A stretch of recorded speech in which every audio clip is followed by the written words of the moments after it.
आज जैसे ही अनमोल ऑफिस पहुंचा तो निधि की सहेली रेखा का अपने फ़ोन पर कॉल आते देखकर उसका मूड खराब हो जाता है और कहता है, अरे यार, अब ये मुझे क्यों कॉल कर रही है सुबह सुबह। वो कॉल उठाता है और कहता है, बोलो क्या काम है मुझसे सुबह सुबह। तो रेखा कहती है, जीजू मैं आपके घर आई थी निधि से मिलने के लिए। तो देखा निधि जमीन पर बेहोश पड़ी थी और माँ जी घबराई हुई थी। मैं निधि को लेकर हॉस्पिटल पहुँच रही हूँ, आप भी सीधे वहीं पहुँच जाइएगा। वो ऑफिस में बोलकर सीधे हॉस्पिटल पहुँच जाता है और रेखा से पूछता है, क्या बताया डॉक्टर ने। तो रेखा कहती है, अभी डॉक्टर चेकअप कर रहे हैं।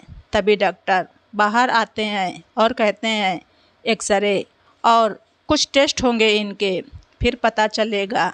अब अनमोल को चिंता हो जाती है कि वो अकेले कैसे ये सब मैनेज करेगा। थोड़ी देर बाद निधि को रूम में शिफ्ट कर दिया जाता है तो अनमोल रेखा को घर भेज देता है और निधि के पास बैठ जाता है। वो निधि के चेहरे की तरफ ध्यान से देखता है कि निधि कैसी हो गई है। निधि के आँखों के नीचे काले घेरे, मुंह पर कोई चमक नहीं, सबके आगे नाचते नाचते जैसे मेरी पहले वाली निधि कहीं खो सी गई है, सारा कसूर मेरा ही है। वो कई दिन से कह रही थी कि मेरी तबीयत ठीक नहीं लग रही है, पर मेरे पास टाइम ही नहीं था उसके लिए। निधि ने मुझसे इतनी बार बेटी को भी घर के थोड़े बहुत काम आने चाहिए। वो पूरा दिन फ़ोन में लगी रहती है तो मैं उससे हमेशा ये कह देता कि बच्ची है, सीख जाएगी। और मेरी माँ, उन्हें तो पूरा दिन भजन कीर्तन से ही फुर्सत नहीं है। हर रोज़ घर पर किसी न किसी को बिठाए रखती हैं। निधि ने मुझे हमेशा कितना समझाया पर मेरी समझ में कुछ नहीं आया। सुबह डॉक्टर ने कहा इनके पेट में इन्फेक्शन काफ़ी ज़्यादा बढ़ा हुआ है, 1 हफ्ते दवाई चलेगी। इतने में ही रेखा आ जाती है और कहती है, जीजू आप ऑफिस चले जाइए, निधि के पास मैं रह लूँगी। तो अनमोल सोचता है कि मैं इस रेखा को कितना गलत समझता था।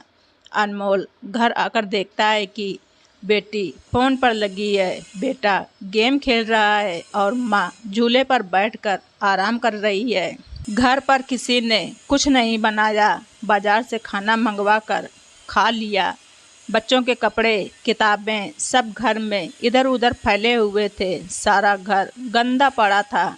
तो अनमोल एकदम से चिल्लाता है कि क्या हाल बना रखा है घर का, क्या अकेली निधि की जिम्मेदारी है इस घर के लिए और किसी की कुछ जिम्मेदारी नहीं है।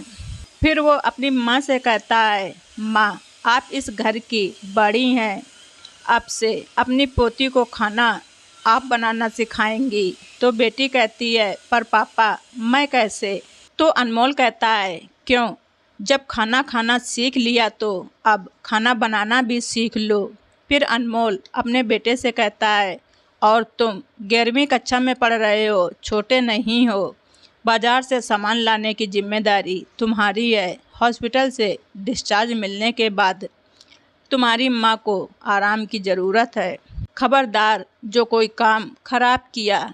1 हफ्ते बाद निधि हॉस्पिटल से डिस्चार्ज होकर घर आ जाती है तो बच्चे माँ के गले लग जाते हैं और सास भी बहू को आशीर्वाद देती है।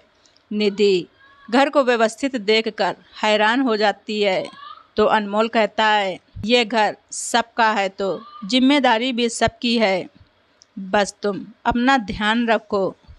इस 1 हफ्ते में हमें पता चल गया है कि तुम हमारे लिए क्या हो। फिर आगे से सारे काम सब मिलजुल कर करने लगे और निधि अपने लिए भी थोड़ा समय निकालने लगी। तो दोस्तों, आप सभी लोगों को हमारी ये स्टोरी कैसी लगी कमेंट बॉक्स में ज़रूर लिखें। चैनल पर नए हैं तो सब्सक्राइब करना ना भूलें। धन्यवाद। रिचा वाइज।